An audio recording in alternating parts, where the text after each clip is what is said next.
Bismillahirrahmanirrahim. Assalamualaikum warahmatullahi wabarakatuh.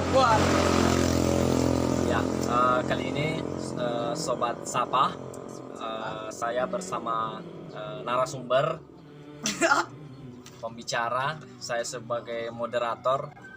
Kali ini kita akan membahas tuntas sekilas perang remaja dalam mempertahankan atau menegakkan keagamaan. Perang pemuda dalam keagamaan.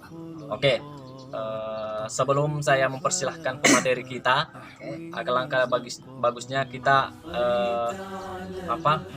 berdoa secara kepercayaan masing-masing.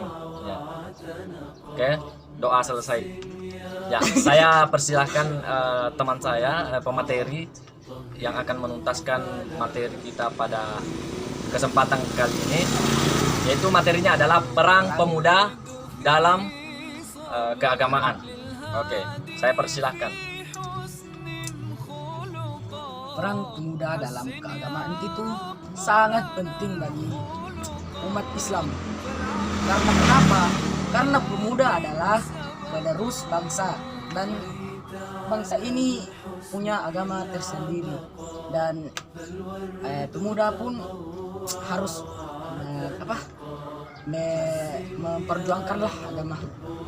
Dan termasuk di Patriot ini sudah membangun yang namanya remaja miskin.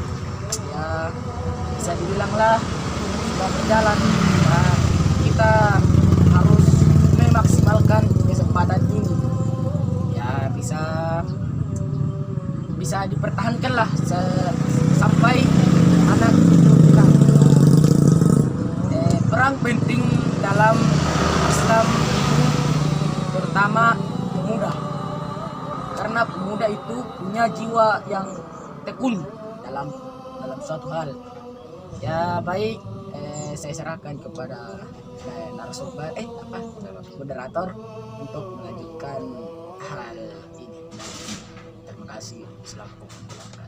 Oke, jadi sudah jelas teman-teman bahwa perang utama dalam pemuda, generasi penerus bangsa adalah sangat penting untuk jiwa membara, seperti pemuda-pemuda, remaja, masjid, itu sangat dibutuhkan oleh masyarakat untuk menciptakan inovasi kreatif agar kita menjadi pemuda yang bisa dicontohi oleh lapisan masyarakat. Ya, jadi sangat jelas bahwa perang pemuda dalam keagamaan itu sangat-sangat diperlukan. Jadi narasumber, saya ingin bertanya terlebih dahulu, bagaimana sih menurut Bapak ketika ada generasi yang menyanyiakan waktunya, seperti menyanyiakan waktu ketika dalam sholat, menyanyiakan ketika asik main game, padahal ada yang bermanfaat. Nah, ini yang harus dituntaskan. Oke, saya persilahkan. Seseorang yang menyanyiakan itu pada saat kita memandangkan azan sholat itu lebih buruk daripada seorang yang dihina tapi dia masih pergi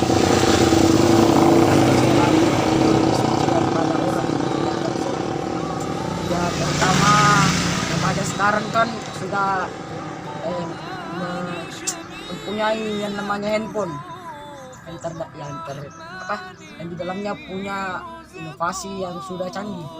Ya, ini akan merusak suatu remaja yang dulunya sangat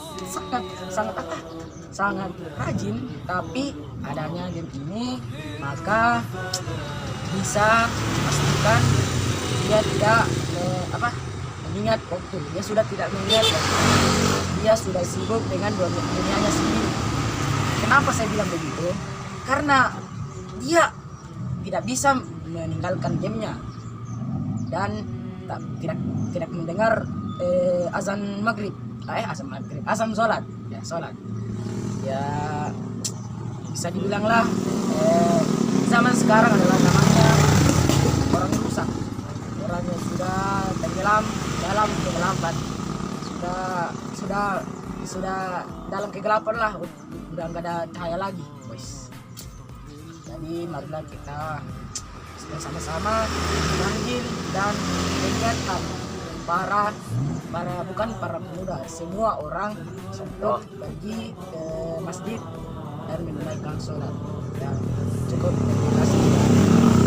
Oke teman-teman, jadi sangat jelas sekali bahwa apa yang disampaikan oleh narasumber kita, bahwa memang saat ini adalah kondisi krisis waktu ya. Jarang ada orang yang memanfaatkan waktunya ketika sholat. Ada orang yang sudah azan, mendengarkan azan masih main game. Nah, ini yang perlu kita luruskan, bahwa boleh main game tetapi waktunya harus disesuaikan. Ya, itu menurut dari narasumber kita pada hari ini. Jadi solusinya katanya tadi bahwa kita harus sama-sama mengingatkan kembali kepada remaja-remaja masjid atau pemuda-pemuda masjid untuk pergi ke masjid, mengingatkan ketika azan. Nah, itu solusi dari narasumber kita. Kita aplaus dulu bagi narasumber kita. Ini sangat luar biasa. Terima kasih atas waktunya, Pak. Semoga di lain hari bisa meluangkan waktunya untuk berdiskusi. Oke teman-teman, saya undur diri sebagai moderator. Assalamualaikum.